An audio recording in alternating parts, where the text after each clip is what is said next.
object is location. Today I would like to share the environmental surveys at the Athalia site that's near the King Falls on the Mornington, the Pashlas, and we visit the 8 operation points. These include the west-facing slopes, fern gullies, low erosion areas, the waterfalls, the falls operations point, return pass, and the last one is nearby the Blashes Land Reserve in Rosebud.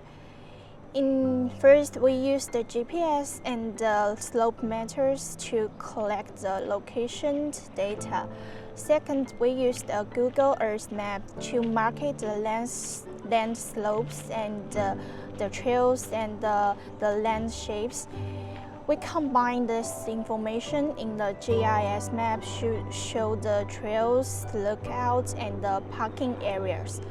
So at each set, we record the vegetation cover, soil moisture, and signs of the erosion. We found that some slopes hard, dry soil. The last one is the satellite imaging also showed the less green on this area in the summer. We can also combine the other seeds with the Dandenong Range and the Greater Melbourne. Also, seed has more vegetation than the cities, but less than Dandenong. This erosion risk has median, and the human park also median. So this project helps us understand how the nature works in the other seed, the plant, and protect the plant, soil, and visitor experience can do well in the future. Hi everyone, my name is Sam, and today we'll be talking about the landscape and topography of Kings Fall, located here in Melbourne, Victoria. King Falls offer a stunning example of natural terrain shaped by dynamic environmental processes. The site features a mix of rugged, rocky outcrops, steep slopes, and dense forest area that create diverse landscape patterns. Using both field assessments and remote sensing data, we identify clear elevation changes that influence water flow and soil deposition around the falls. Our GPS reading accurately record using the UTM coordinate system show how the waterfall sits within a narrow valley curved out by years of erosion. This typographical variation results in microclimates that support unique plants and communities. When comparing Kings Fall to other nearby sites in Greater Melbourne, we see that its steep gradient and rocky formation are more pronounced, highlighting its distinct geomorphological character. By combining observational skills with experimental data, we've gained a pretty comprehensive understanding of natural processes at work, like weathering and runoff, that continue to shape this landscape. My name's Alissa, and I'll be talking about the geology of Arthur's Seat. Arthur's Seat State Park is primarily composed of rhyodacite, a fine-grained volcanic rock that ranges in colour from light grey to pink. Rhyodacite forms from viscous, silica-rich lava that erupts either explosively or effusively, typically during the earlier stages of volcanic activity. As a primary igneous rock, rhyodacite forms directly from the cooling and crystallization of magma. The volcanic history of Arthur's Seat was likely episodic and multi-phase, featuring alternating explosive and effusive eruptions. Beneath the rhyodacite lies Devonian granite, which dates back approximately 419 to 358 million years. These granite rocks originally formed deep within the Earth's crust during the Devonian period and have since been exposed at the surface due to long-term erosion. An example of this granite exposure can be seen at Kings Falls on the Mornington Peninsula. Here, water flowing from Arthur's Seat to Port Phillip Bay has eroded the overlying softer layers, revealing the underlying granite. This granite originated from ancient intrusions during the late Devonian period and has been brought to the surface over time through geological processes. The falls are located on the Selwyn Fault, a fault line along which the land has subsided, further contributing to the exposure of underlying granite. Hi, my name is Athalia, and I'll be talking about hydrology and soils. Port Phillip Bay was formed when the land sank between the fault lines. Kings Falls is located in one of these, the Selwyn Fault. Rainfall that lands on the elevated ridge of Arthur's Seat forms part of a hydrological catchment, an area where all precipitation collects and drains through a single system, such as a creek or river, often ending in a larger body of water, in this case, Port Phillip Bay. Water flows downhill from Arthur's Seat, and over time has eroded the softer layers of sedimentary rock and soil. The natural erosion process exposed the hard granite beneath, which forms the face of Kings Falls that you currently see today. During dry periods, the small creek is just a trickle of water, and after a downpour, its flow increases rapidly for a very short time due to the steep slopes and relatively shallow soil. This causes a sudden surge in creek flow. Through the high discharge is usually short-lived due to the small size of the catchment and limited groundwater storage. A hydrology graph of this location would typically show discharge, water flow rate on the vertical axis, and time on the horizontal axis. The graph would be characterized by sharp peaks following rainfall events, which shows a rapid rise in flow, followed by steep declines back to the base flow levels. This pattern on the graph reflects the catchment's quick response to rain and lack of sustained flow during dry periods. There are two types of soil in Arthur's Seat. The first is vertisol, which is a dispersing soil aggregate stability and a crumbly, grainy yet firm soil texture with a light brown and gray color. This was collected at the beginning of the nature trail, where black shokes, which are nature trees, thrive most, but only soil horizon A1. When doing a pH test on the sample, dilution with water caused it to disperse, implying weak structural stability that may result in erosion and poor water infiltration, due to water moving quicker not long after contact and being known for its cohesion properties. It also showed a relatively neutral yet slightly acidic pH of 6, which is optimal for richness and promoting growth. It could also be why these native trees have undergone selection to prefer the area with the specific soil. It may be more fertile due to its parent material being basalt, typically found at volcanic landscapes, with a high abundance of materials that are released during the weathering process. It's also important to mention the presence of Phytophthora cinnamomi in the location, a soil-borne organism that attacks the roots of many susceptible plants, most active during warm and wet weather. This is because the other types of soil can be found deeper into the trail, where the landscape shifts into a more humid and cooler climate, with taller trees that gives a lot of shade, and consequently, the soil being much darker and much denser.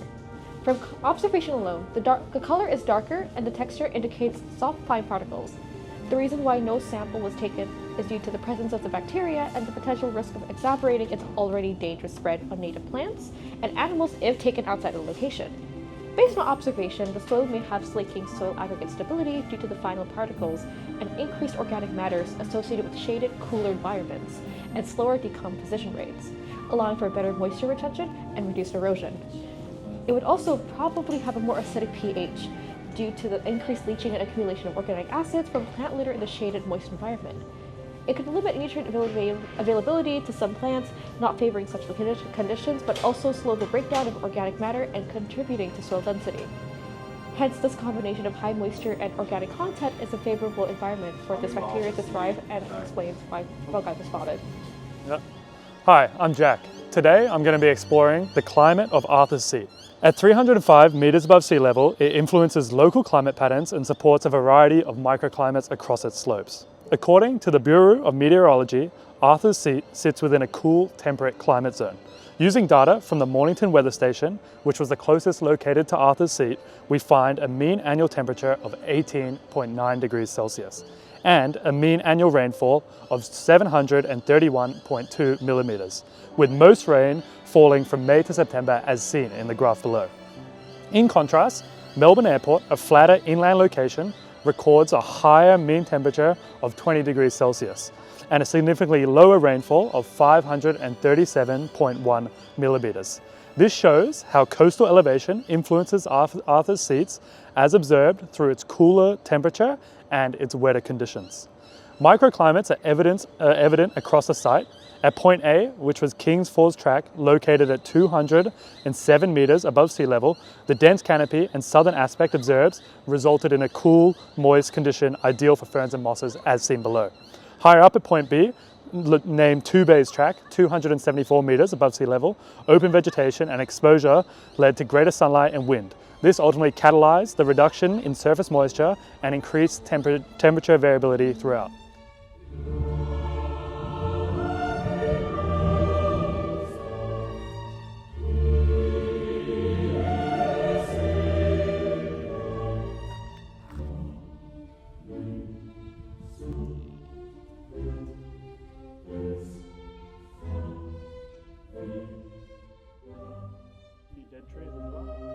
Yeah. On the right, you can see an area that is representative of Mount Arthur's topography. However, on my left, you can see an area that has been recently affected by a fire. Perfect.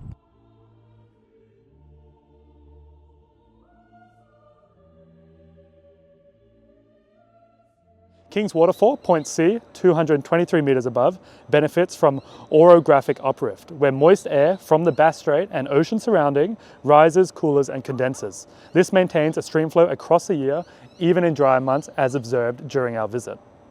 At the lowest point, point D, McRae, which was located 158 metres above sea level, there was reduced elevation and canopy cover, which overall created a warmer, drier microclimate, more similar to central Melbourne.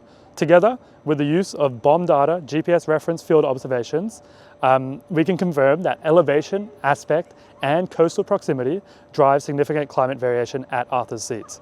This supports diverse habitats, unlike those surrounding the lowland regions across Victoria. Hi, my name is Reenie and I'll be talking more about the ecology present at the site. So due to factors such as the presence of water, the species present at our site vary depending on which part of the trail you are at. More ferns and bracken could be seen closer to the falls and creek, and we also managed to spot some bracket fungi near stop 6. These species are more commonly found in areas with higher humidity and lower temperatures, as compared to the drier grass at the start of the trail. Other factors such as the slope of the area also affected the biodiversity present. Stop 4 prompted us to compare the biodiversity on both sides, and we observed that one side was significantly steeper than the other, with the less steep side having more diversity in the ferns present.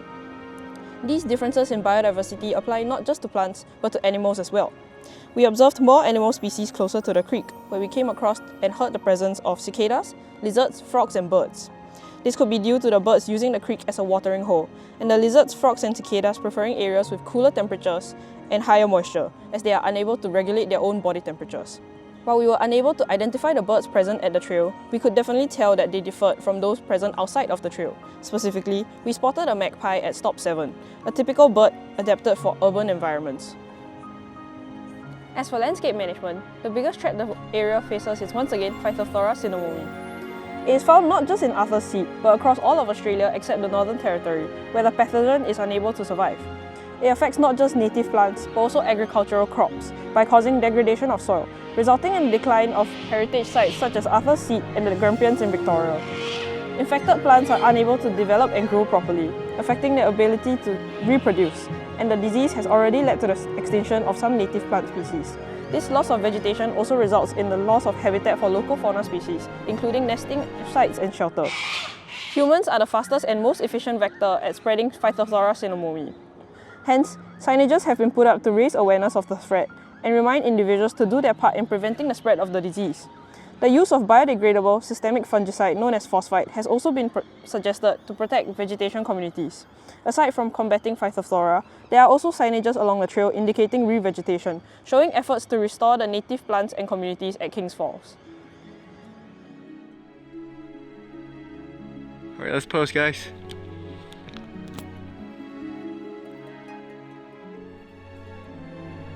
Good. A bit to the, yeah. Yep. That's good. Alright.